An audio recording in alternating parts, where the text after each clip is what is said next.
Hello students. आज chemistry के साथ साथ आपका बायो का भी लेक्चर स्टार्ट कर दिया है मैंने। और बायो के जितने भी स्टूडेंट्स होंगे ग्रुप में वो उनको मैंने पीडीएफ भी दे चुकी हूँ और अब ये वीडियो भी तैयार कर रही हूँ। ठीक है, तो जैसा मैंने आपको बताया था वहाँ पे कि पहली जो आपकी यूनिट है रिप्रोडक्शन, ठीक है, जनन की। तो जनन तो जनन, पौधों में जनन, जंतुओं में जनन और मानव में जनन, ये 3 चैप्टर हैं आपके किसमें, रिप्रोडक्शन वाली यूनिट में। और जनन स्वास्थ्य भी है। ठीक है, तो चलिए स्टार्ट करते हैं। तो सबसे पहले प्रजनन या जनन एक ही चीज़ है, समझते हैं इसे कि होता क्या है। देखो, पिछली कक्षाओं से, छोटी कक्षाओं से आप पढ़ते हुए आ रहे हैं कि जनन क्या होता है। जनन एक ऐसी जैविक क्रिया है जिसके थ्रू, है ना, जिसके थ्रू कोई भी जीव अपने ही समान संततियां यानी संतानों को उत्पन्न करता है। ठीक है, और संतानों को उत्पन्न करेगा तो क्या होगा, पॉपुलेशन बढ़ेगी। ठीक है, तो समष्टि में वृद्धि होती है जनन द्वारा और इससे जीवन की निरंतरता भी बनी रहती है। ठीक है, तो डेफिनेशन देनी होगी तो कैसे कहोगे कि जनन एक ऐसी जैविक क्रिया है जिसके द्वारा कोई भी जीव अपने ही जैसे यानी अपनी संतानों को जन्म देता है और अपनी संख्या में वृद्धि करता है। ठीक है, तो ये हो गया। अब जनन कितने प्रकार का होता है, मोस्टली 3 प्रकार का, अलैंगिक जनन, लैंगिक जनन और कायिक जनन। ठीक है, अलैंगिक जनन सिंपल सा है। अलैंगिक जनन जिसमें एक ही जनक की आवश्यकता पड़ती है, एक ही जनक से नई संततियां उत्पन्न हो जाएंगी। ठीक है, कायिक जनन में भी एक ही जनक चाहिए होता है। अब इसकी प्रोसेस अलग है और कायिक जनन मोस्टली पौधों में होता है, अलैंगिक जनन जंतुओं में होता है। और लैंगिक जनन है तीसरा। तो लैंगिक जनन में 2 जनकों की यानी मादा और नर मादा की आवश्यकता होती है, तो वो वाला जनन क्या कहलाता है, लैंगिक जनन। चलिए आगे बढ़ते हैं डिटेल से। और सबसे पहले बात करते हैं कायिक जनन की। ठीक है, तो कायिक जनन जनरली क्या है, कायिक जनन किसी पुराने पौधे से या पुराने पौधे के किसी हिस्से से नए पौधों के पुनर्निर्माण की एक विधि है।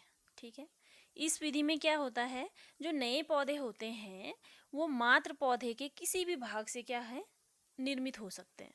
ठीक है ना, और उसके सारे जो लक्षण होंगे, ठीक है, लंबापन, बौनापन, रंग, मोटाई, ठीक है, ये सब किसकी किसकी तरह होंगे, मात्र जो पौधा होगा, मादा जो पौधा होगा, मादा नहीं बोलेंगे यहाँ पे, मात्र पौधा यानी जो एक ही जनक है उसका, माता। ठीक है, तो मात्र पौधे के समान ही उसके क्या होते हैं, सारे गुण होते हैं। ठीक है, और इस जनन को हम कायिक प्रवर्धन भी कहते हैं।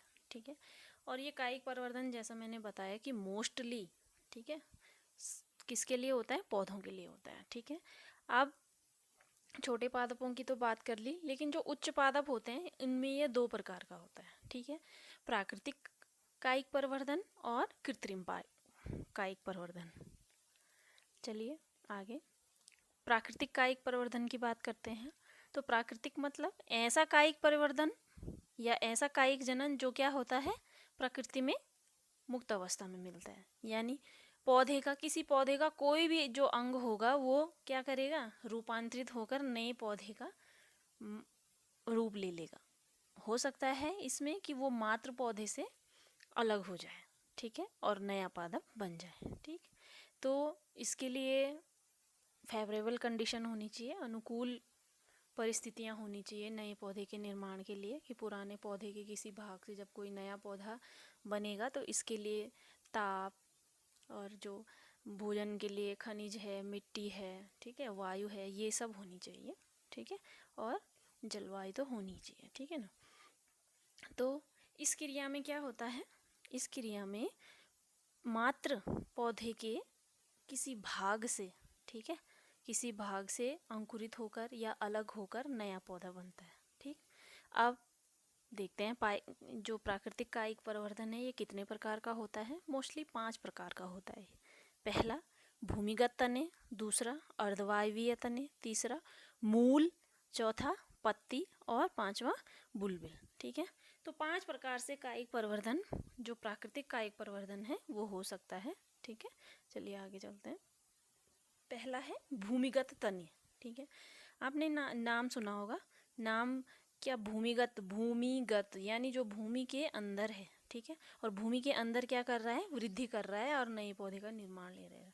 तो इसमें मोस्टली आलू का हम एग्जाम्पल लेते हैं, और आलू कंद में आता है। ठीक है, तो आलू जो भूमिगत तना है इसका मोस्टली एग्जाम्पल है कंद, और इसका कंद में हम एग्जाम्पल ले लेते हैं आलू का। तो आलू में आपने देखा होगा, आलू की जो आँख होती है वो आँख वाला हिस्सा अगर हम काट के मृदा में लगा देते हैं तो नया पौधा जन्म ले लेता है। ठीक है, अंकुरित होकर नया पौधा बन जाता है। तो ये है आपका भूमिगत तने का कंद वाला उदाहरण। ठीक है, नेक्स्ट है भूमिगत तने का प्रकंद उदाहरण। ठीक है, प्रकंद। प्रकंद में क्या होगा? जैसे आपने ले लिया अदरक और हल्दी।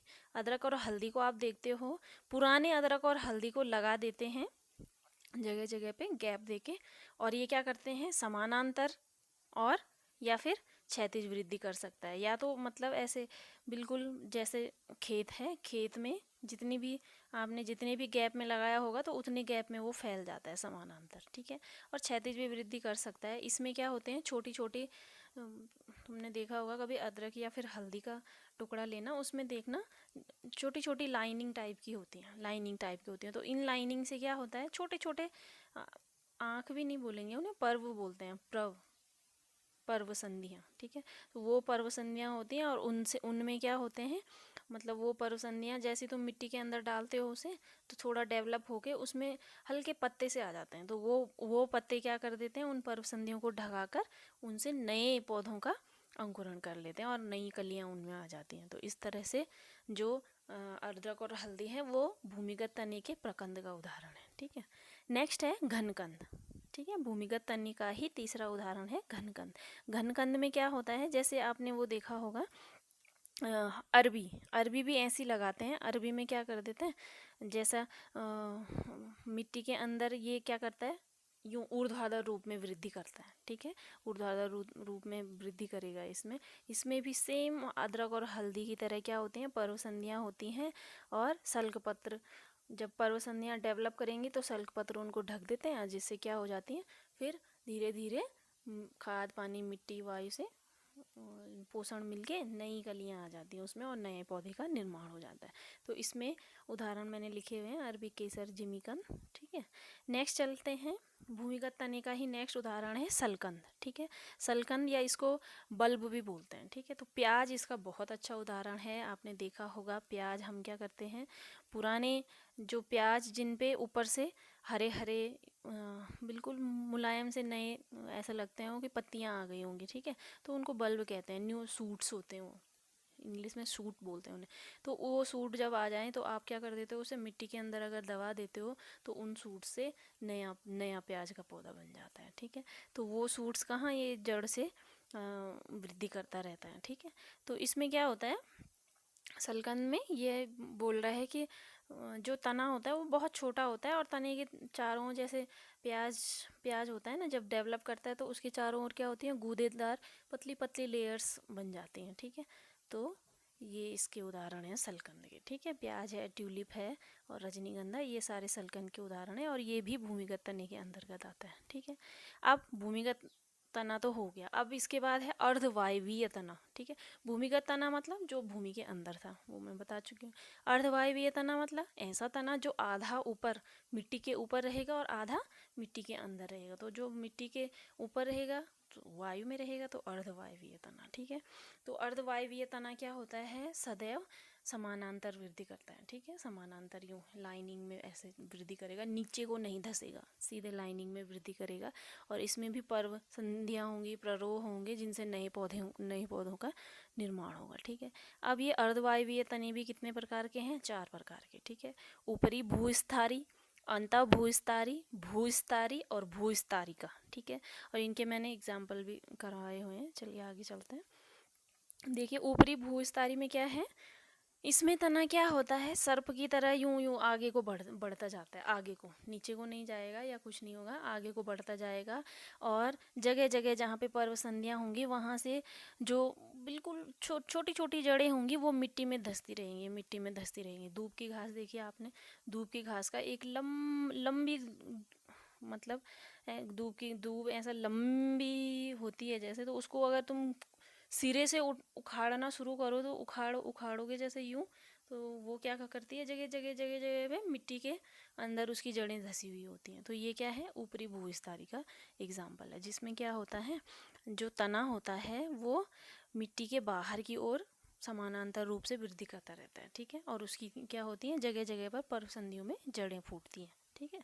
तो जिससे क्या होता है, पौधे को डेवलपमेंट भी मिलता है, ठीक है, मृदा से। तो इस तरह से क्या होता है, नया पौधा बन जाता है उसमें, ठीक। हाँ, नेक्स्ट है भूविस्तारिक। इस भूविस्तारिक में क्या होता है, भूविस्तारिक में भूविस्तारी ऊपरी भूविस्तारी के समान ही संरचना होती है, लेकिन ये क्या होते हैं, जैसे दूब है, दूब मिट्टी में होती है, ये क्या होते हैं, पानी वाले होते हैं, जलोदभिद इन्हें बोलते हैं, जल निमग्न भी बोल सकते हो कि जल में मतलब सिर्फ जो पत्तियां होंगी वो ऊपर को रहेंगी तैरती हुई पानी में, और बाकी का पूरा जो शरीर का हिस्सा होगा वो पानी में तैर रहा होगा, ठीक है ना। तो इनको इसलिए जलोदभिद भी कहते हैं। और इनका बेस्ट एग्जांपल है पिस्टिया। ये बरसात के दिनों में, बरसात के दिनों के बाद या फिर आजकल भी दिख सकता है, छोटे छोटे तुम्हारे आसपास गदेरा होगा जहाँ, वहाँ छोटी छोटी ऐसे हार्ट शेप की पत्तियाँ होती हैं, ठीक है, तो वो तैर रही होती हैं, ये पिस्टिया है। इसका ये भूविस्तारिक का एग्जाम्पल है, अर्धवायवीय तने का, ठीक है। नेक्स्ट है अंतःभूविस्तारी। अंतःभूविस्तारी में बेस्ट एग्जाम्पल है पुदीना। और पुदीने का जो मूल तना होता है वो चट्टान के अंदर या मिट्टी के अंदर धसा हुआ होगा, और जो बाहर निकला हुआ होता है वो पत्तियां या उनका थोड़ा बहुत हिस्सा जो होता है वो बाहर को होता है, ठीक है। बाकी जो मुख्य तना होता है वो मृदा के अंदर या चट्टानों के अंदर धसा हुआ रहता है, ठीक है, और वहीं वृद्धि करता रहता है, ठीक। तो पुदीना इसका बेस्ट एग्जाम्पल है। नेक्स्ट है भूविस्तारी। भूविस्तारी में सारी जो शाखाएं होती हैं वो छोटी छोटी होती हैं और संघनित होती हैं, ठीक है, और सभी दिशाओं में निकल सकती हैं। और जो जड़ें होती हैं वो भी थोड़ा बहुत कैसे, जैसे पुदीने की जड़ें होती हैं, एक जड़ दूसरी जड़ से जुड़ी हुई होती है, ठीक है। तो इसका बेस्ट एग्जाम्पल है, मतलब जो मदर प्लांट होगा उससे डॉटर प्लांट क्रिएट होगी, ठीक है, फिर उस डॉटर प्लांट से नेक्स्ट डॉटर प्लांट क्रिएट होगी, तो नेक्स्ट डॉटर प्लांट के लिए जो सेकंड वाली प्लांट है वो मदर प्लांट हो जाएगी, ठीक है। तो ये इस तरह से क्या करती हैं, एक बड़ा सा मतलब अपना पॉपुलेशन कर लेती हैं। तो इसका बेस्ट एग्जाम्पल है स्ट्रॉबेरी, ठीक है। आप लोगों ने बायो वालों ने बरसार में भी स्ट्रॉबेरी देखा था, ठीक है। तो ये है। अब ये तो हो गए थे तने की बात, ठीक है। अब कुछ मूल भी होते हैं जो क्या करते हैं, कुछ मूल होते हैं जो क्या करते हैं प्राकृतिक कायिक परिवर्धन करते हैं, ठीक है ना। तो प्राकृतिक कायिक परिवर्धन में कुछ मूल जैसे शकरकंद है, डहेलिया का फ्लावर है, सतावर का फ्लावर है, इनमें क्या करते हैं, हम जड़ का थोड़ा सा हिस्सा लगा दें डहेलिया का। डहेलिया हमारे स्कूल में है, सीढ़ियों से नीचे उतरते हैं वहाँ पे बड़े बड़े फ्लावर लगते हैं, उसके बीज बीज कुछ नहीं होता उसमें, ठीक है ना। उसकी जड़ जो होती है वो उसके कायिक परिवर्धन के यानी नए पौधों बनाने के लिए काम आती है। प्राकृतिक कायिक परिवर्धन का एग्जाम्पल है ये भी, ठीक है। तो उसकी जड़ क्या करते हैं, उसकी जड़ को हम वहाँ से निकाल के और कहीं और पे लगा दें तो वहाँ पे नया डहेलिया क्या हो जाएगा, पैदा हो जाएगा। तो इसी तरह का एग्जाम्पल शकरकंद का भी है, ठीक है। तो इनमें क्या होता है, जो कलिकाएं निकलती हैं वो अपस्थानिक कलिकाएं निकलती हैं, ठीक है ना, और अपस्थानिक कलिकाएं निकलकर नया पौधा बना लेती हैं, ठीक। अब चौथा एग्जाम्पल है, एग्जाम्पल नहीं, चौथा टाइप है उसका प्राकृतिक कायिक परिवर्धन का, पत्ती, ठीक है। तो पत्ती कुछ पत्तियां ऐसे होती हैं कि एक पत्ते में क्या होगा, नए बहुत सारे पौधे डेवलप हो जाते हैं, ठीक है। उसके लिए भी अनुकूल परिस्थितियां होनी चाहिए। आपने पत्थर चट्टा देखा होगा, इसको वैज्ञानिक नाम इसका ब्रायोफिलम है। तो पत्थर चट्टा का पत्ता देखना कभी, उसमें क्या होता है, अगर फेवरेबल कंडीशन मिलेंगी तो छोटे छोटे नए नए क्या आ जाते हैं, पत्थर चट्टा के प्लांट्स उसमें निकल आते हैं। ठीक है, तो ये भी, इसको भी क्या है, ये पत्तियों द्वारा कायिक परिवर्धन की विधि है। ठीक है, इसमें क्या होता है, जो किनारे होते हैं वो पत्तियों के किनारे किनारे, यहाँ पे देखो दिख रहा है, ये पत्तियों के किनारे किनारे हैं, यहाँ पे जो कलिकाएं होंगी उन पे नए पत्र, छोटे छोटे छोटे छोटे नए पत्र निकल जाते हैं और नए नए नए पौधे विकसित हो जाते हैं इससे। ठीक है ना, तो ये है। नेक्स्ट आते हैं, लास्ट है कायिक परिवर्धन का, प्राकृतिक कायिक परिवर्धन का बुलबिल। ठीक है, तो बुलबिल में इसका बेस्ट एग्जाम्पल है मनी प्लांट का पौधा। ठीक है ना, देखो यहाँ पे दिख रहा है तुम्हें, स्टेम लगा हुआ है। ठीक है, स्टेम के बाद एक पत्ती है बड़ी सी, और उस पत्ती पे क्या होगा, ये बुलबिल, एक छोटी सी ऐसी गोल संरचना होगी, उससे क्या होता है, नया, अगर इसको तुम यहाँ पे मिट्टी वगैरह लगा दो, पानी वानी देते रहो इसको, तो यहाँ से एक नया पौधा अपने आप बन जाएगा। ठीक है ना, तो इसका बेस्ट एग्जाम्पल है, देखो लिखा भी हुआ है मैंने, ग्लोबा बल्बिफोरा। ठीक है, तो ये इसके एग्जाम्पल हैं, और लिलियम बल्बिफेरम भी इसका एग्जाम्पल है।